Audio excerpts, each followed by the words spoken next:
La Unión Europea reimpuso restricciones de viaje a los Estados Unidos e Israel por el rebrote de coronavirus. El Líbano, Montenegro, Macedonia del Norte y Kosovo completan la lista de países que el Consejo del Bloque Continental retiró de su lista de países seguros desde el punto de vista epidemiológico, aunque la decisión no es vinculante para los Estados miembros.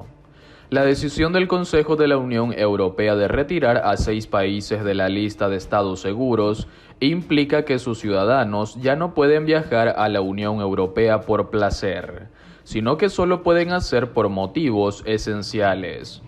La recomendación del Consejo de la Unión Europea no es vinculante para los Estados miembros, pero la institución advierte de que un Estado no debería decidir levantar restricciones de viaje a los países que no estén en la lista sin que se decida de manera coordinada en la Unión.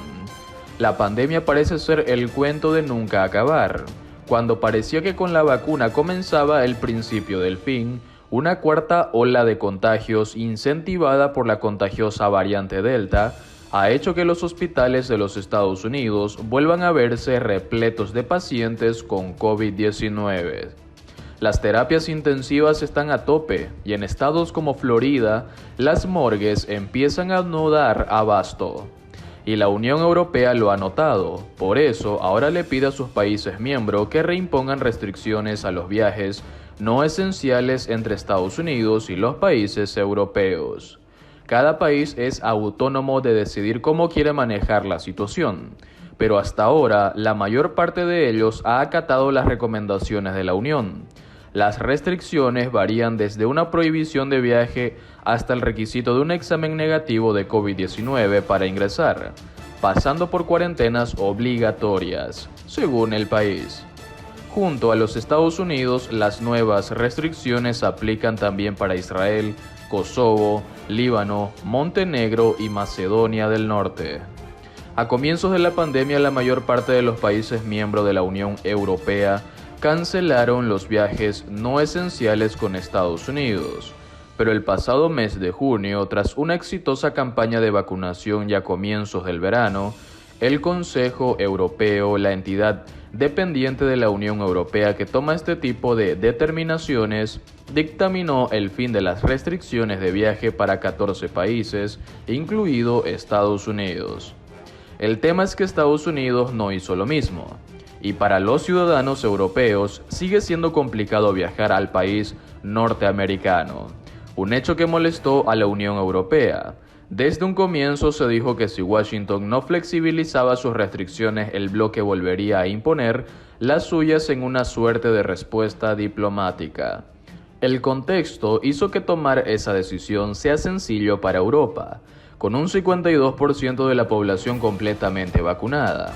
Aún en los Estados Unidos hay más de 80 millones de personas elegibles para inmunizarse que no lo han hecho. Esto combinado con la variante Delta y la flexibilización de reglas como el uso de máscaras y el distanciamiento social, los números se dispararon. En algunos estados la situación es aún peor. Texas, Luisiana y Carolina del Sur tienen a menos del 50% de aquellos elegibles para la vacuna completamente inmunizados. Florida sigue siendo el estado más afectado de esta nueva ola en la nación, con 75 personas cada 100.000 residentes hospitalizados a consecuencia del virus, de acuerdo con información del gobierno federal y de la Universidad Johns Hopkins.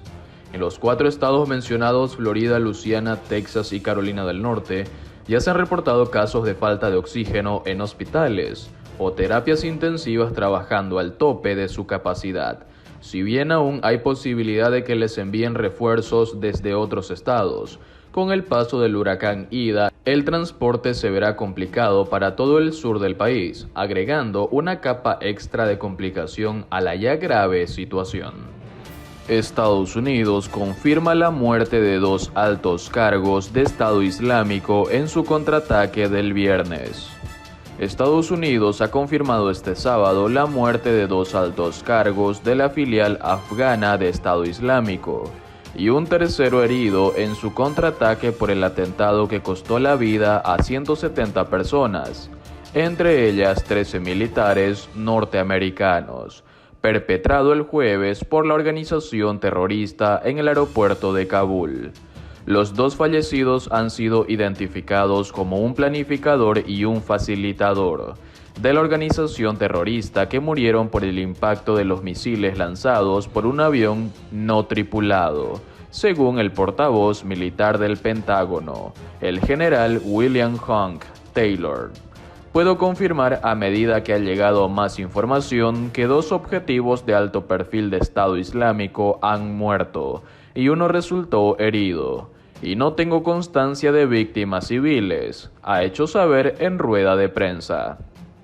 Según una aclaración previa del portavoz del Mando Central, Capitán Bill Urban, el ataque aéreo no tripulado ocurrió en la provincia de Nangarhar de Afganistán. Culminación de la retirada.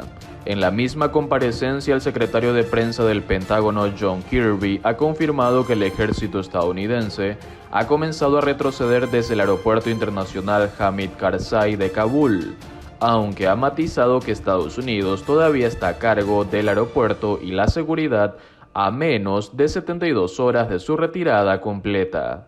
Continuaremos operando el aeropuerto hasta el final para asegurarnos de que podamos ejecutar nuestras operaciones, ha añadido por su parte el general Taylor, quien ha aprovechado para desmentir informaciones de medios afganos sobre el posible control talibán de al menos 3 puntos de entrada a las instalaciones. Desde el principio de las operaciones de evacuación, Estados Unidos ha sacado del país a 117.000 personas, 6.800 de ellas en 66 vuelos fletados en las últimas 24 horas. Hoy se tiene prevista la salida de otras 1.400, como mínimo, ha indicado Taylor. Kirby, por último, ha confirmado que los restos de los 13 militares estadounidenses muertos en Afganistán ya están de camino a Estados Unidos, aunque ha precisado que todavía no podía dar más detalles sobre su llegada. Estados Unidos mata en un ataque con dron a un supuesto terrorista de ISIS que planeaba nuevos ataques en Afganistán. El presunto terrorista murió a consecuencia del bombardeo y, según el Pentágono, no hubo víctimas civiles. Biden había prometido cazar y hacer pagar a los responsables del atentado que causó este jueves casi 200 muertos en Afganistán. El ejército estadounidense contraatacó al Estado Islámico este viernes por la noche, con un bombardeo dirigido a uno de los miembros de este grupo terrorista internacional con sede en Afganistán.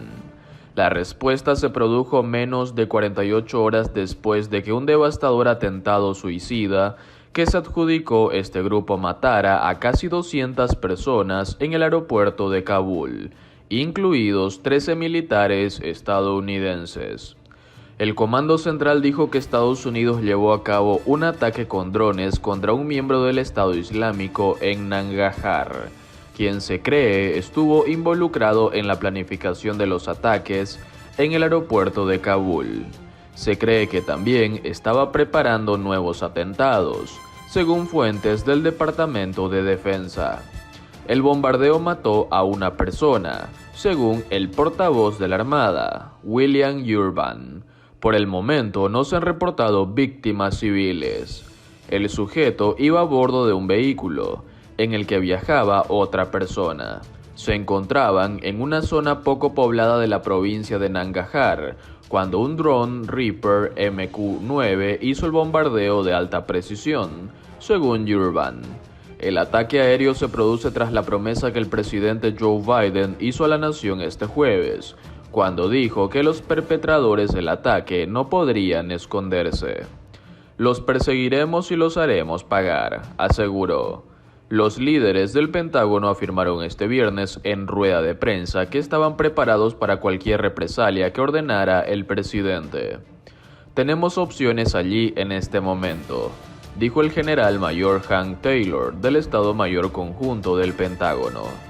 El ataque en el aeropuerto de Kabul fue uno de los actos terroristas más devastadores de los últimos 20 años en que Estados Unidos ha liderado la ocupación de Afganistán. El Pentágono y la portavoz de la Casa Blanca, Jen Psaki, advirtieron este viernes que aún hay riesgo latente de nuevos ataques por parte del Estado Islámico Khorasan o ISIS-K, por sus siglas en inglés. La embajada estadounidense en Kabul pidió a todos los ciudadanos el viernes por la tarde que se mantengan alejados del aeropuerto y sus puntos de acceso, pues hay alertas de otro posible atentado.